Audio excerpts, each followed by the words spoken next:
character appeared out of nowhere, with the help of Jean Shepherd's biographer Eugene Bergman. To my delight, Youngson's wife first replied to my query saying, "This could be fun." In short, Jeanne immediately answered my many questions and offered stories and facts about her nearly 15 years of married life with Youngson. In no time, my book was well off and running. I knew of film scholar William K. Everson's tribute to Youngson, in which he best described him when he said, "Robert G. Youngson, who died in April of 1974 in his early 50s, was hardly a documentarian in the strictest sense of the word. While he did occasionally shoot new material, he worked mainly from existing material and in exhuming the past. He preserved and recorded it with affection, accuracy, and humor. He had a tremendous respect for the past, a respect tinged with, but not dominated by, nostalgia for it, and he hated with a vengeance those films that kidded and ridiculed the past for easy, quick laughs."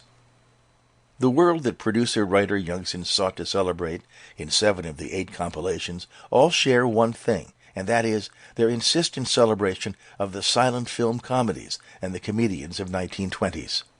Most importantly, and often misunderstood, is his intelligent and humorous comments spoken over the film excerpts. This need for narration came from Youngson's experience as a writer and producer of newsreel shorts in the 1940s and 1950s. Simply put, the narrations in his compilations gave him a chance to express his deep appreciation and familiarity of the era to the viewers. I had heard over the years, perhaps from die-hard silent film purists, that Youngson ruined the original films by cutting and splicing them for his compilations. However, that is nonsensical, for if it was not for his compilations, especially the first few, viewers would not have come to discover and long for these forgotten comedies. That alone would rescue these talented comics and performers from obscurity. Youngson's films reintroduced the public back in the late 1950s and 1960s to the silent comedies. These comics have had a new life. The result is that many other individuals have come to love them so much. Youngson's compilations have been particularly instrumental in reviving interest in Laurel and Hardy, especially as far as making the world aware of their silent productions. So many people then first became aware of the team's hidden comedy treasures. Everson. Bob was undoubtedly responsible for the tremendous and well-deserved resurgence of interest in Laurel and Hardy in the 1950s. More importantly, his use of so much material from original negatives, then on the verge of decomposition, undoubtedly saved it.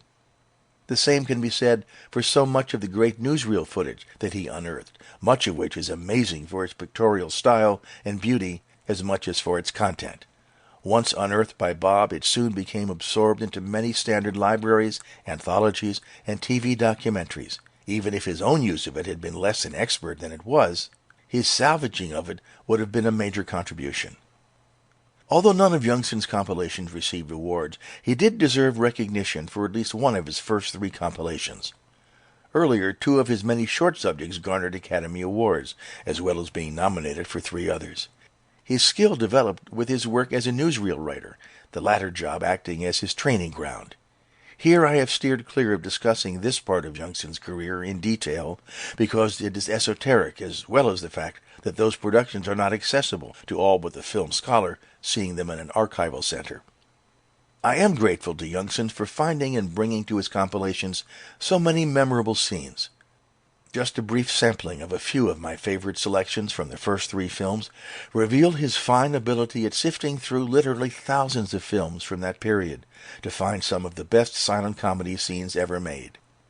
For starters, in Youngson's first compilation, The Golden Age of Comedy, there is excerpted the oyster stew gag, Wandering Willies, with the now-forgotten comedy great Billy Bevan, that inspired sound comedians later, such as Lou Costello, to play the same gag. In fact, the often overlooked Bevan receives attention in all of the first 4 compilations. Also, we meet the truly unforgettable Puzzums the Cat, winning a game of checkers against Andy Clyde in His Unlucky Night, as well as the cameo of the Wonder Dog helping Bevan in a poker game and for contacting the police, Nip and Tuck.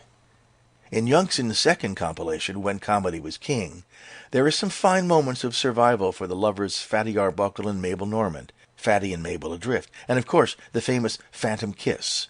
Here Arbuckle tenderly offered what we see as a silhouetted kiss to the sleeping Normand. In addition, there is Harry Langdon acting terrified.